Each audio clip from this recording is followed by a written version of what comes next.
د سوات په غرونو کې یو شمېر ښایسته ډنډونه دي او د وایس اف امریکا ډیو ریډیو او ټلویزیون د اوریدونکو او کتونکو باندې مونږه وخت په وخت دغه ډنډونو یا جیلونو سیل کوو او دغه ښایست ورته ښایو. نن به مونږ په تاسو د سوات د یو بل ښایسته ډنډ ګودر سیل کوو. ګودر ډنډ د سوات په کالام سیمه کې دی. د سطح سمندر نه په 12,600 فیټه دنګوالي دغه ډنډ د غرونو په منځ کې دی او دغه ډنډ د شنو پاکو اوبو نه ډک دی.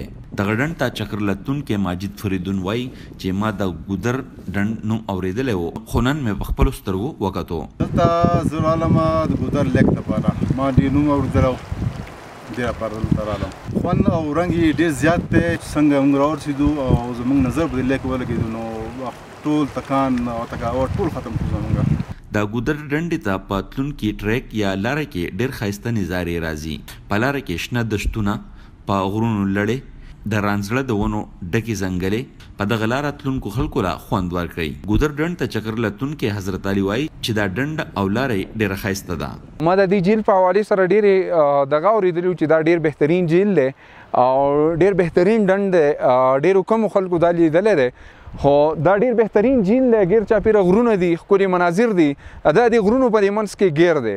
نو زه د هغه کتونکو ته چې هغوی د ښکلي زیږونو د کتو شوق لري نو هغوی ته زه دا میسج ورکوم، دا پیغام ورکوم چې تاسو راشئ دا جیل وینئ، د دې ګیر چاپېره د غرونو د ښکلي ښکلي غرونه وینئ. ګودر ډنډ ته د تلو دپاره به اول کالام ته تګ پکار وي.